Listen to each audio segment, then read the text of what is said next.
Vous informer, c'est notre devoir. Congo Cool TV. Faut s'abonner massivement na Congo Cool TV. De Congo Cool TV. Salut chers internautes et fidèles abonnés qui nous suivez dans ces moments sur notre chaîne Congo Cool TV. Et la vôtre aussi, hein? Là c'est votre humble servante Lisa la Paradis. Aïe aïe aïe. N'a pas place pour ça ou bien les hommes ramon ngoban. Ramon ngobanda émission na bino moko bolingaka ya miroir de star ya ngoy bandi place au bovandi botya déjà balou tout basani bobongisa parce que marambulelo eza ya menene na bonga mana po nga na ngaso na bandi marambo na bonga makala lelo tozo lobela to koti pe na ba musicien ba artiste et comédien petro lelo to simba non kota ba pasteur to lobela non église ou business parce que mingi lelo ba pasteur ba komi na mamungo belé ay moniga yo ko sa tetika na fongo l'église na lera telo ko moko boy siko lelo toza na mutu oto yambi aza bishop aza mieux placé ya ko expliquer biso hein ya ko expliquer biso pourquoi makambo ngo ekomi boy hein mingi église ekomi na ngo lokola compagnie. Le voit aux allées sans plus tarder à présenter Bino. Et avant tout d'abord, on a présenté Bino invité dans la cause à la c'était na boss nangai, mon boss papier de Tienne, je te salue vraiment boss à boss, oh sur la rana c'était boss de boss. Et dans mon nom, pembe na mimi maton de la femme légitime. Moi c'est mon royal lengi. Bino bo le kabine tabanago. Yé na invité sur la rôle bandine.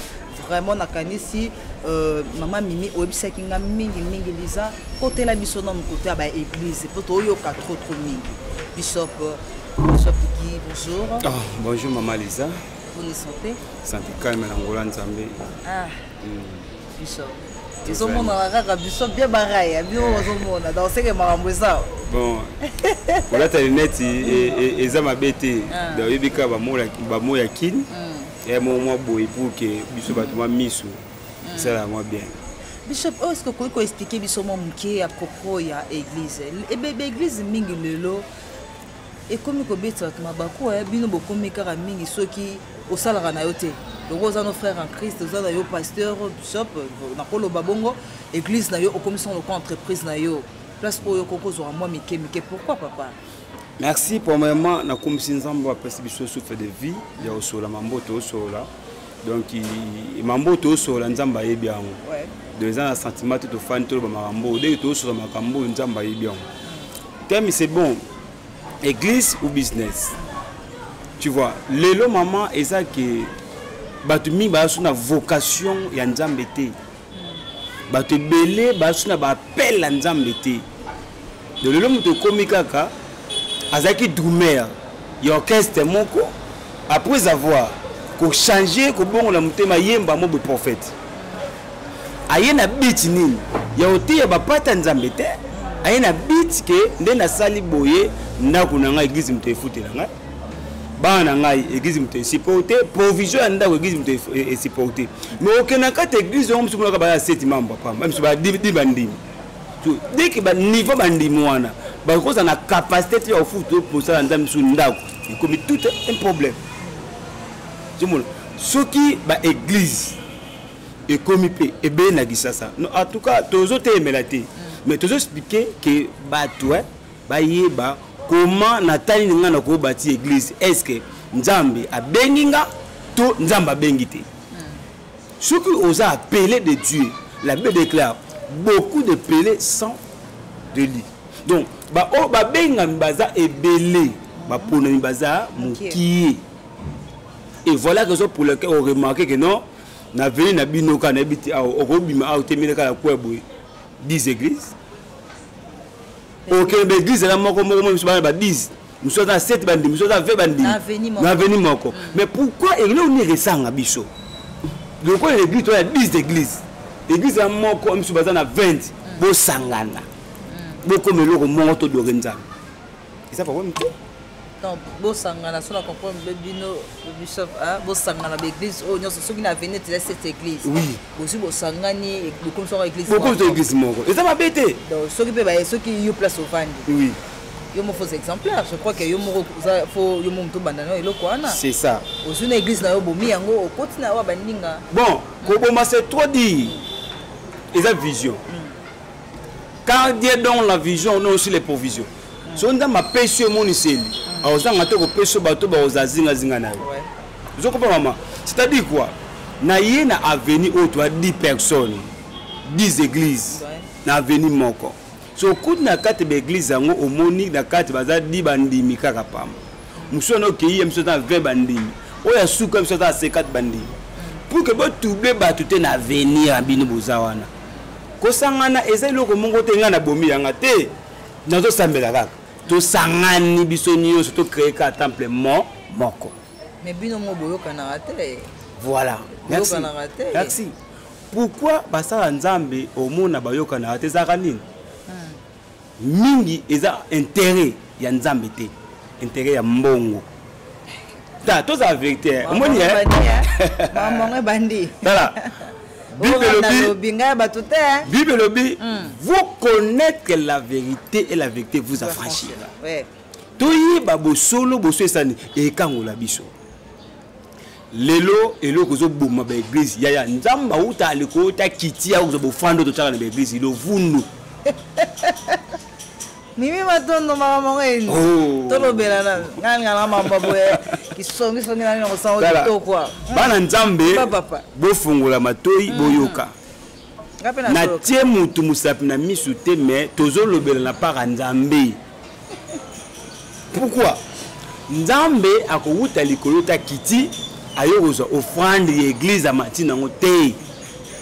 Offrande wana enan balobaka to tongela ndako nzambe ndako na ye kana bo offrande wana mais comment mbongo nzambe bo tongela ngo temple comment ko panda bat na église comment ba ko kabula pour mbongo nzambe o remarquer au côté de frère moko yo longo giza poane ngalo ngamo poto to ba transport église to za ngo souté mais kasi bongo mais ba to tongela ngo nzambe so to bi ba tongela ngo tika ba tongela ngo nzambe ndako yusu ko kine intérêt ozulo ngo yo fofuta pasteur abiba otonga l'église en nzambe parce que l'église en ba otonga nzambe nene parce que nzambe aliko dala est-ce que nzambe ndo ofanda wana voilà le bande otonga église ndako na bino ne place bino ba kolela ba mbongo na bino bureau na bino entreprise yango na lo bano mama il y a les pasteurs et les pasteurs ba pasteur msuba yana makama nzambo na sentiment ba msusu abeti libako mamulu ba komi bishop abeti libako ba komi archbishop faites attention. Vous avez tanganga moro quelque part au quelque part beaucoup de choses quand même pas au Zimbabwe c'était dans tout le monde vous blaguez hein bino bo sakana c'était fan d'amour dans nzoto 2 à 3 heures bika c'était gâté dans tout le monde et kota kina molimo te papa molimo wana za bilo waye dit wana mateta nazo yiso bamba solo babilo ko to yebango kala bako fento bo pa biso pesi bako fento pa biso ki peka pe bako fento pa biso pigeon ba magicien mikole komi kara mingi donc prophète kutu ba apôtre ba évangéliste ba yo kana souste mingi ba omara prophète ba prophète parce que commence OK ya ça lo prière azo ko calculer papa lo bela na biso to une église to ko sambela bino bo commence ko mona pour ça la prière autant la montant na na ça la prière il y a $10 na ya 5000 francs na ya $100 et ça ndenge morote pour yango to so l'église ou business l'église ya ba business ne yango do asa l'église so munu kande wo ki to bo bi kam so fa na poto na potote o ko zo ka na kinya to galerie awa wa munu ko ki to ko l'église propre ça yo da prophétie ba to ko sa ba prophétie ba makiuna wana mona ba prophète ba makiuna amuna ka tendance na tena oyo do nda bose ya otu lubumbashi te nana confort na mo bona ta communauté confort na no te na église mobué ba ile liste ya mabanga comment c'est possible na église bopesa mu liste ya mabanga na église tolo bate ndenge za boyo moni mama na ko twana kombona tel azana boulangerie na seko to wana BTK que non kamito baboki lumbaso taïdam heureusement prophète atema to tambo ne ayibi ngande na vivre ka bi papa eloko no sa ngote na kufanza na nzambe et je salue le prophète bateau de feu aigle royal so bo boki kalibanga ti na saluer ye pasaka musala nzambe na bu yambinga na qualité na nga na respecter pe merci beaucoup ba ndeko na ngai donc c'est ça aboyi ko boa ke loko wana na église aboyi ko sala professeur lokuta prophète la sous kolomba babima bisi nga ali la ka awa oza cop na nga na yambo surtout na église na nga ta niveau église business yango église business yango wana yango na osenga na gouvernement oyo ezo kota siko na mboka faut que simaka ba église bazo discret batu kilikili ko simba bango ko isa bango non eza musana na ote tokoye ba ko différencier bino ndenge mais bishop yoza ya nzambe ya solo ba prophète msu bazana bango ba po mingi obobimi lelo na songi mo mke baza batoto yebaka parce que tokotanga pe kombote mingi toyebi bazaki ba mambi kudi banganga lelo bakoma ba prophète ce que toyebi te parce que pia kaka na mboka ezala ngona kena pese mo professeur mo boko mo jipe koya papa yango wana pour différencier bango et comme na elongité et comme na elongité etamboli ya mutu oyo bakwa musanda maso bible lobi to zwaki ofele to remettre pena ya ofele c'est biblique maman musala nzambo asala nzambe na solo akufanzala te akozala pe pia kate pour que nzambe akotaye vie na epanda ka benge na musala okoye babango même si na ba façon parler na bango un prophète il me soit pas quand dans autres un prophète au soit no sati sur la whisky sur ma sanga sur la bière un prophète a fait te azo bango kinga funa ko na cha drink prophète bino mela no ba 20 bolobeza bango ba mela bango ba 20 bango ndi vino ya vino so batu ba mela kelambo mais est-ce qu'on peut vino bios mela on ka ebele po je pense que zo vino zo voilà merci makile na Yesu c'est bien makina Yesu tant to pesa bana balia elamu to tila bango vers à mobimbate la Bible déclare tout est pire par celui qui est pire donc aux a pouvoir ya ko purifier au tous ambindo chose à pire tu vois siko na bajara basala nzamba bongo maman na kosote royaume de cieux pour na bangote ozu vino makila Yesu ngo omela ngo tongo ba ozo ngso makila to nini ozala makila to ni makila Yesu omela ngo chaque jour oyo Yesu makila Yesu te ya omona sabo ne bo sala raté e bato ba mele lambu ba o etika la rawa nem se etika le msu mo katikati ya mulanya amela ngo po ela makila Yesu Yesu ko zo mela ngo suna espo makila Yesu te parce que era service au sac déjà fini ya komo mela ngo na makila Yesu te a omela suna esprit ya vino penza ko alangwa nango.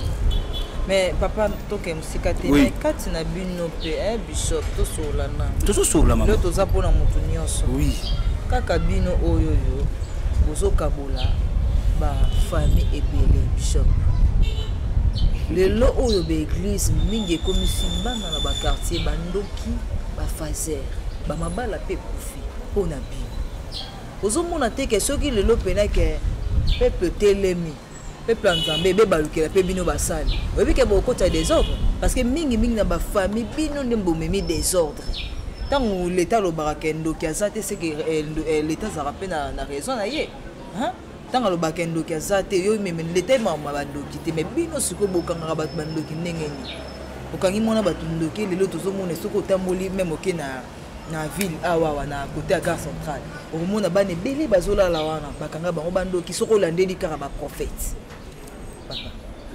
Maman, merci beaucoup, tu as raison. Non, tu as bien parlé. Non, tout solo là. Bon, il y a le pasteur et le pasteur. Tout le pasteur bande moté. Mutu appelle au Nzamba Benga.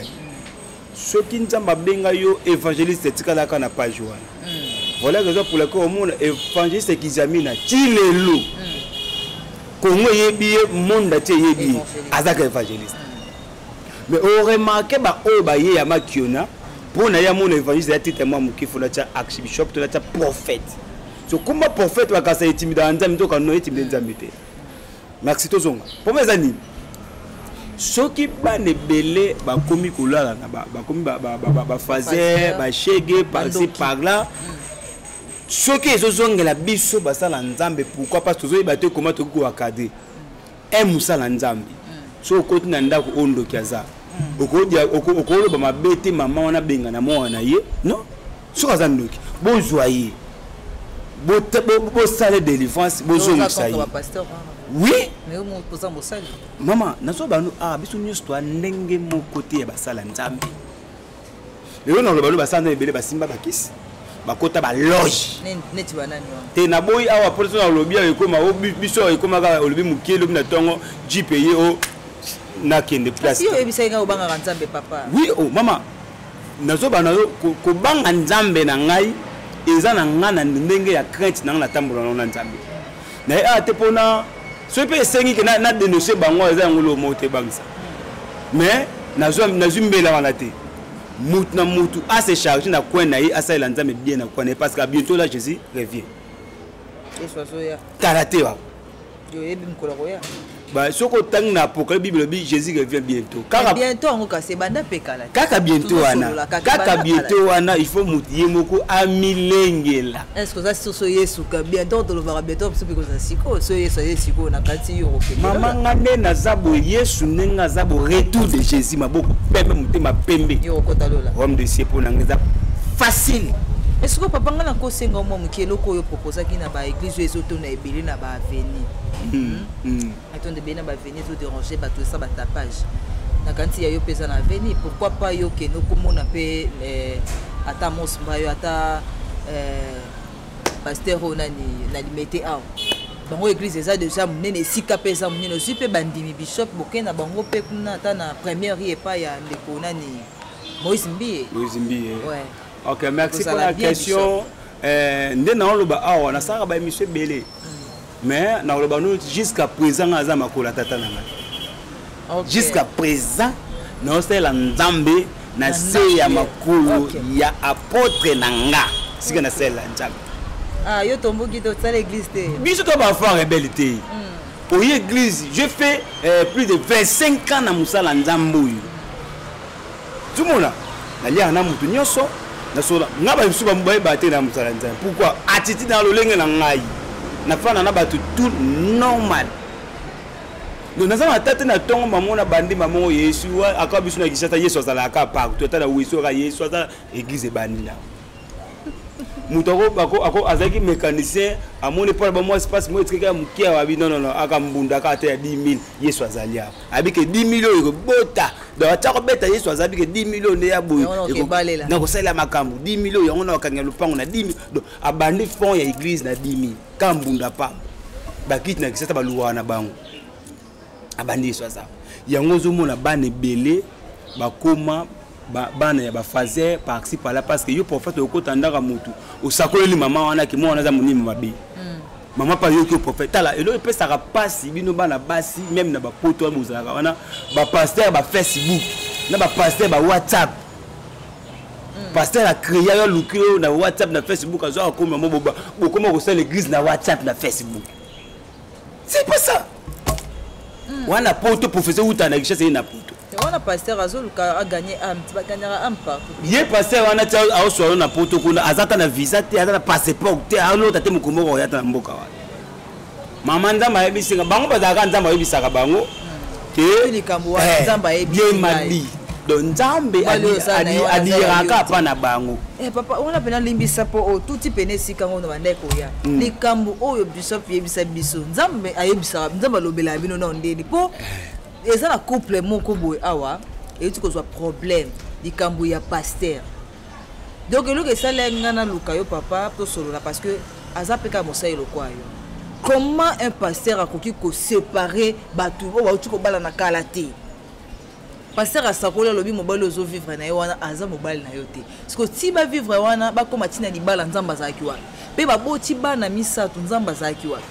Après l'air baboti ba na misato pasteur ndeko koloba nini ke prophète pekaka prophète ayo koloba ay ko ibsa ndeko mwasi wana ke mobali oyo bozalaka na ndaku azalaka mobali na yote derrière azala ba femme de nuit bo prophétiser wa ko prophétiser et les choses graves pasteur ango kaka bakangi na madame wana nda tiefi wana zemi siko yebisanga ba pasteur bozo be mabiso wapi na ba prophétie nzamba ngo yebisaka kaka bino. Maman merci. Ba pasteur, ba soit prophète, soit pasteur, ba ndokinde siko bango. Vrai maman. Oyebi Bible lobini. Dès que batu ba sangana ba ko meloko moko. dès que ba ko meloko moko ezaka na vocation ya appel à Nzambe mama koko selibo mate ke na ta kala zaki mutu pour abala fo Nzamba zula apesa ye mwasi fo Nzamba polela ye Adana Eve tomba ko na mbemba moko boyi serpent a scoqué Eve pas kaibisi Adam to lia mbumoyo na kotika mukomsu mbuma wana boyo kaka mbuma okoyambanga mukosu na yebisa bine mbuma tokekana mbuma ya manga obe tokekana mbuma donc na zongo kwa escoquer ba escoquer mwasi ko escoquer mobali to lia essayer le côté tokekana mbango après avoir tout ce passé wana ba yo tikala ni Nzamba tuni mobali ada oza wapi abi nabatami pourquoi batami abi kasi mwasi yo réponse na kasi mwasi yo pesa kinga ndembo azo répondre ce qu'on a Nzamba kasi mwasi yo pesa kinga yende mutakrelenga makambo oyo pourquoi ces choses adapter ces jours là de Nzamba lobi mutu ya koluka sanini azwa tango pe na ozo mwasi na engagé na te fona ne pa Nzambe te elanga mona mwasi oyo tozonga yo pasteur tango ozaki na shida na yo bolimisa pona teme ozaki na vie na yo que un jour au vivre na mwasi wana pona nini ko kota Nzambe na makambo mama esika des eaux des alines Nzamba zalati tika koya na soki passe ça soka za na ke présenté ngana zo loba eta ke bishop le mandataire tabe envoyé de Jésus bozwa ebotie na bolo apé ma place neza ko azande ko na bino osali non asali biso basala ntambe voilà botika kokota mvutima na makambo ya mvutima ya te kasi bolobaka kaka bongo mvutima te na distraction non aza muta distraction ça na comprendre bien c'est comme muta distraction kasi ngana comment batu babalani pe ba comme na niveau ba bota yo yaka directement que non wana mbayo na vite na moi ça zoba. Merci papa tozoko bato to sala pour to citer boto sala te ngana lobaka mingi to sala de mosala ba lobaka kaka papa na ngai eloko oyo ezolekela ngai mongone na sana biso nyonso ba église ka tozaka ka église ou business lelo église papa bishop yebisanga nanu soki ya solo eza ndengo nga pena landa nanu église ekomi kaka kende basokola onzoto basokola elongi mema bougie rouge mema sang mema soki na banini soki na sava munganga basokola onzoto je ne sais pas on est église nini papa bokomi yebisa biso nono kosokola na ba prière et que simba te mbokum kosenga batu bayaka na ba savon na ba bougie rouge na ba sang pour que bosokola mtelongi na ba kokanga nzoto eza église mo moyena tanga kombo ezate hein to différence ngo tango lobi à sang lobi mungo binini soki oui to lobi la sacerdoce par les sacerdoce c'est bonganga ya Nzambi sacerdoce eza loko mon côté mutu a pratiquer la magie. Les sacerdoces c'est simplement to baka bonganga ya Nzambe. Nzambe aza capable pe ya ko sekus donc ya muta azaki na kunki elongwe na bougie rouge. Bon to comment ezan na batu misusu kana makambo ya bonganga Nzambe wana likolo nango abakisi makambo susu likolo nango.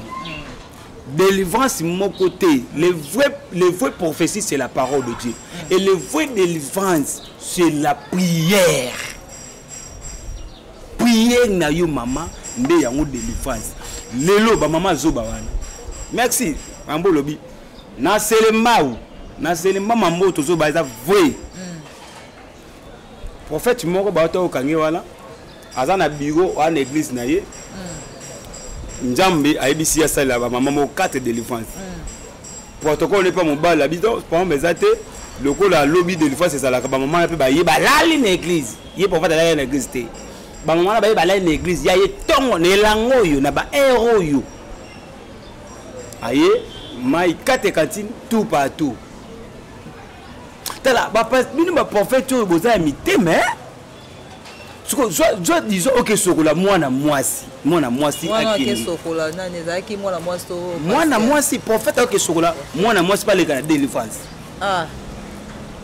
délivrance yango nazolo bakasi ya kosokola makambo yango na loba na si c'est vrai Nzambe a poussé yo au sokola mutu na délivrance Nzambe a rosango na d'une manière l'obito comme le danger mais ce comme le danger c'est que Nzambe na makambo wana te. Le prophète a sokola na malino maman na kotisi maman na ke sokola maman a sokoli maman mais il est là na douche tu vois ndenge so ba sokolo ça tenda bato ba sokola il est là ça un moment donné ba moni maizo le laté bato ba makele kiti kimia tu na sili kimia koti na douche oh silence débat écoute ba protocole ba non papa te mal le capé molimo makasi bata molimo bandoki luvundu nazo ba le luvundu molimo ya nguba ya kuanga ya Nzambe te makambo ezo molimo lokuta maman protocole pati habite non il faut te côté de ba pourquoi papa ma ici critically pour papa on soka maman zo yimba nzembo na wa yimba ya lokuta so yimba zo ta ma nzembo katani malobe sili maipe ole la suite protocole a côté fongola at ma papa na mama bato dona baka lycée bosangani ok protocole wa yaki wana ye aza protocole c'est dans normal ok ye prophète aza na pi protocole na ye ye ba tactique déjà et bien que papa oumeli bosé gazo longola waniko longola moi linette pour ça la bien parce que ba balanda yo ba mona nga na longola linette ba mona nga pour la respect na bino makambo za muzindo merci pour la respect na bino na longola linette tout le monde na bien donc azaki si que protocole na ye akokota pas protéger ok Nzambe mukolo ngo alalaki na ngambo ya protocole mususu afongo tabwe musala o ayosa na maman ya sous délivrance. Il a sous délivrance. Abimi aibisi batu tout bazaki wana na kuti prophète na kati na mama batu bazo sala na mama ba yo okota kina nzamba ne bolela ba nzamba wana ya pembe wana koti na nzamba la nzamba za yusuti na nzoto musala sali mama ya sous délivrance. Voyez que papa wana piye protocole au garder te ake koyebisa mobali ya mama wana nazo balo le prophète dans la prison à Makala. Ah bon? Azo pe makumi na kimia église. Si c'est vrai église Nzambe ko panzana te. C'est là papa. Prophète wana oyo akota kina mama batu na kosokola ye. Maye bandeko ça tu maye katani. Maman c'est terrible. Et prophète sango le loso na comprendre bien azana prison. Azana prison. Donc ba écoute ay au sangsa nzoto na maman quel genre de délivrance? Ate il y a baki mbunja musta mushi ya wana te. Mais Bible kaka yango balobi Bible bof. Peut-être tanga ki Bible comprendre ki yango mabe pour Bible ba beza mbele mi balé soko so bien. Obi lelo bazo skoke bana msusu ba Bible obi celui qui n'a pas le fils pas la vie. Ba prophète ba ndoki wana. Ya pesa yo. Akainka celui qui n'a pas le fils pas la vie donc soko za na mwana te za bomoité. OK moi no ba olobela. Oyo ko pesa mwana wana te. Munu bazoba o azana Yesu kat na yete azana bomoité. C'était un prophète nga pesa mama. Bango ba komi ba ke na Bible bazu ebandi la Bible ba yo na ngo sima. Sima Bible ba komi so liboso. C'est quoi ça? Merci beaucoup Bishop, merci. Na kotina makambo oyo ya molimo musantu. Lelo oyo biso watozaka toujours na makambo nkolo. Saint-Esprit pour quitter lelo nazo ko Saint-Esprit qui parara bana basi. Hein? Bishop bozara mingi soto yena kati église ba église na bino mingi tondaka basi. Pe Saint-Esprit na bino e kambara bino ra botia maboko pa bana basi. Et Saint-Esprit ngo pe kaka ne côté la basi oya ndenge na bino Saint-Esprit penate. Oya ndenge ya bino ba paseni boko memelango. Molimo zozwa mutu est-ce que molimo mo santo ko mati mutu abeti mutu na mir pazoki? Na robaxila ya kufa so abeti bon lisusu. Ozomona mama Blom se repesa muna pasi soto kama bamba boy. Tala nzamba za nzamba ordre non qu'il y a des ordres molimo soto ko kitila mutu bible lobi esprit du Seigneur si moi il m'a oué pour annoncer la bonne nouvelle. Esprit du prophète est soumis par au prophète. Molimo nzambe ko kitila ma tata ndenge nini. Et tant que moi l'homme de tu n'as vu qu'esprit du Seigneur est soumis par au prophète et yo qui fanikimi.